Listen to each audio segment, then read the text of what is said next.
And that likewise was a complete disaster. So let me go ahead and organize my thoughts here. So we have to look at the article that we're looking at right now.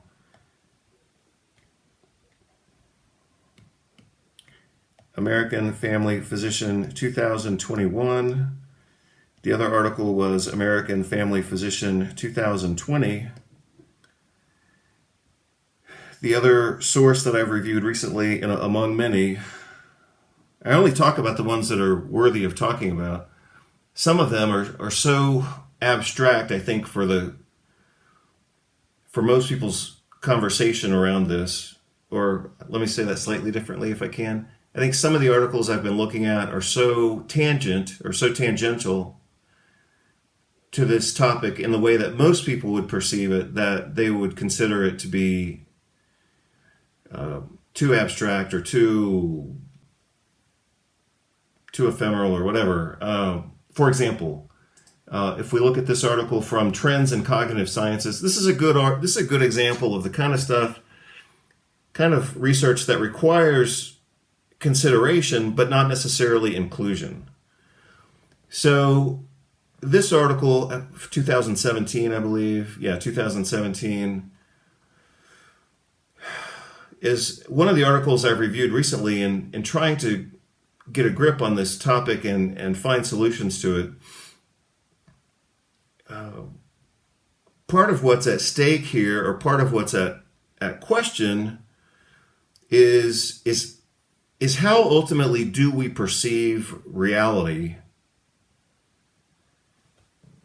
globally, and then how do we, in this case I'm talking about the management of chronic pain, because what I have perceived, and what I continue to perceive in the medical management of chronic pain is that there's some type of error occurring. There's some type of error occurring, maybe from multiple sources, but what I'm trying to do as a doctor, tertiary researcher, I guess, and presenter, etc., I'm trying to decipher what is the problem here. So, for example, in this article and some others that were published in the computer science literature, I mean, I haven't taken a computer science class since I was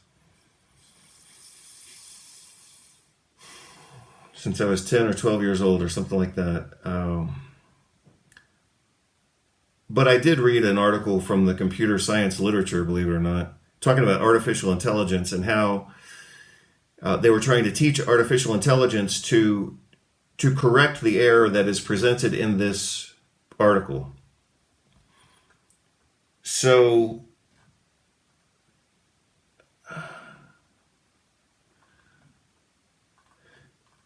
you'll see that just from looking at the title, then I'm going to close this article and move on to another one. You'll see from this title, Constructing Experience, Event Models from Perception to Action. Well, you'll notice that I annotated the title of this article 1 and then 3,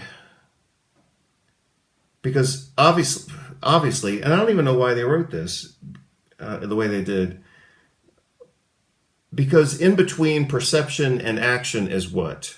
I mean, I would hope that this is obvious, and that's why I don't know why it wasn't obvious to them in the way that they wrote this.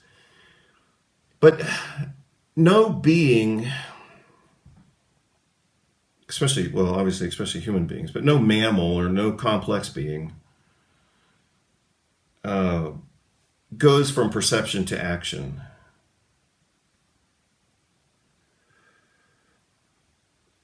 Obviously, in between, there has to be something either solid, which we might call understanding, or semi-liquid, which we might just call judgment. But when they describe this event model as from perception to action, they kind of lost me in the title, because I was like, well, there has to be an intervening. Let me say that differently, because I don't like starting sentences with there. So in any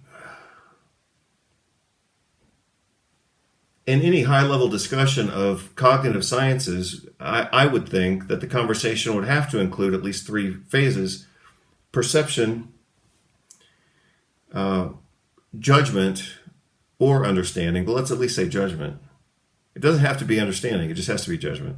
And then action. The action could be right or wrong based on the judgment, but those are the three steps of, a basic event model. So I don't know why they put perception to action without including judgment.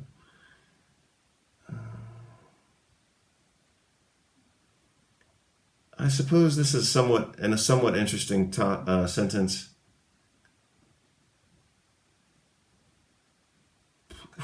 Well, I'll go ahead and read it. Predictions are a powerful feature of human cognition. The brain appears to spend a substantial amount of its energy budget on predictive processing that puts it in a position to respond to predicted environmental features. I'm going to read the first half of that again. The brain appears to spend a substantial amount of its energy budget on predictive processing.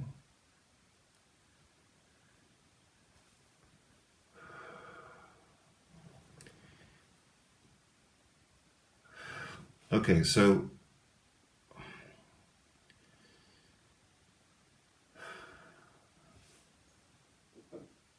trying to think of something, and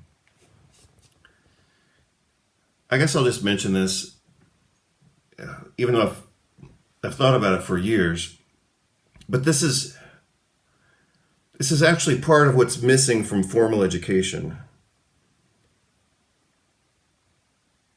If you look at, and this is kind of a side note, but I have to make the side note, I guess, right now because it's been bothering me for about 12 years. If you look at, sorry, I can't remember the name of it in this exact moment. It's a little bit late. Usually I make my videos in the morning. Obviously right now it's getting kind of late. But if you study education, you'll come across this diagram that's a pyramid. When I edit the video, I'll put the pyramid in there and then you can see what I'm talking about. It's all about pedagogy and some stuff that I kind of hate, and maybe that's why I don't remember the name of it, because I don't really like this topic, because I don't think it's accurate. But they talk about kind of a hierarchy of educational processing, development, goals, tasks, objectives, things like that.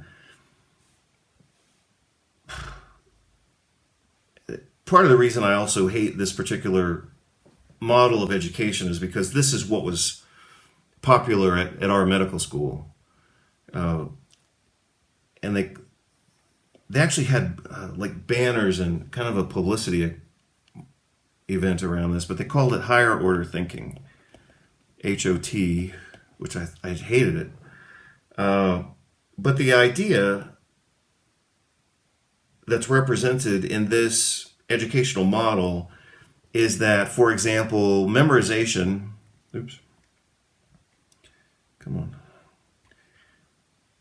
memorization would be down here. And then problem solving would be up here.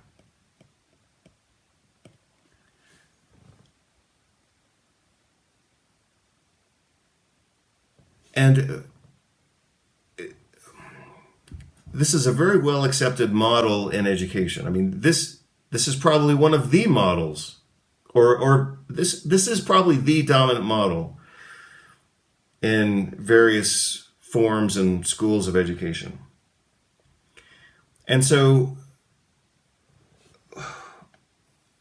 the stupidity among various stupidities of this model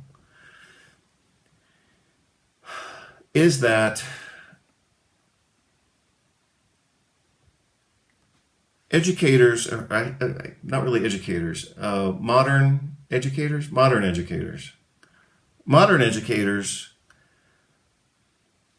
have tried to push students to the top of this pyramid by saying, oh, these are the things that have value, and these are the things that are stupid if you're going to be a clerk, or you're going to pump gas, or you're going to do something rather less sophisticated, then these are the things that those people focus on, like rote memorization.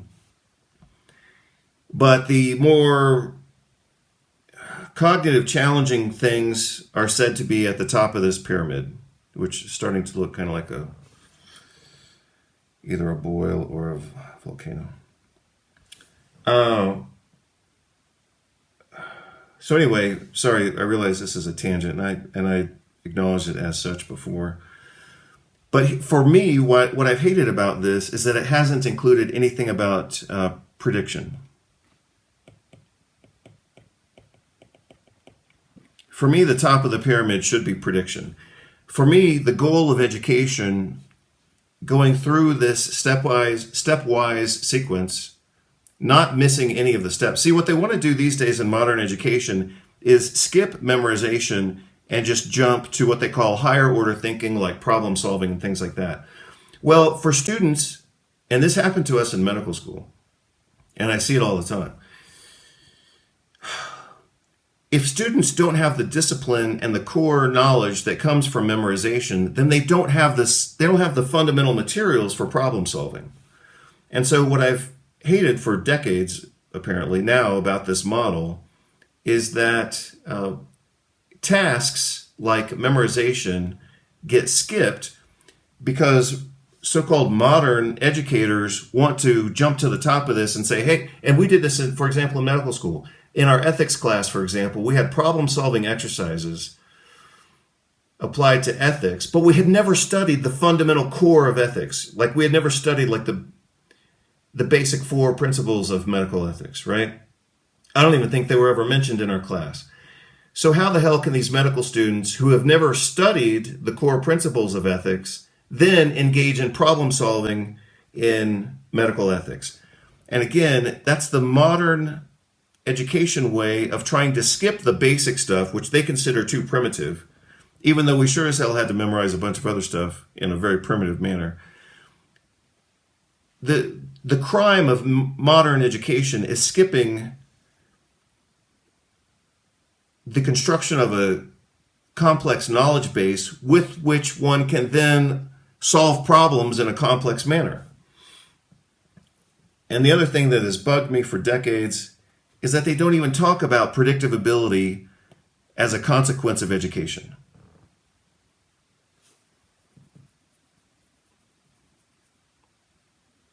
For me, that's one of the highest goals of education, should be predictive ability, not simply problem solving,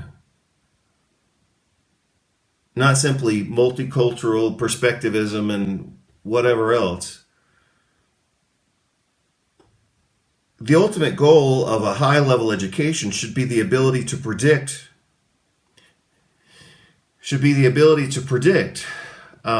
Not in some esoteric way, but in a way that's consistent with pattern recognition. So anyway, the brain appears to spend a substantial amount of its energy. The way this is worded throws me off every time, but let me try to flow through it a little quicker. The brain appears to spend a substantial amount of its energy budget on predictive processing.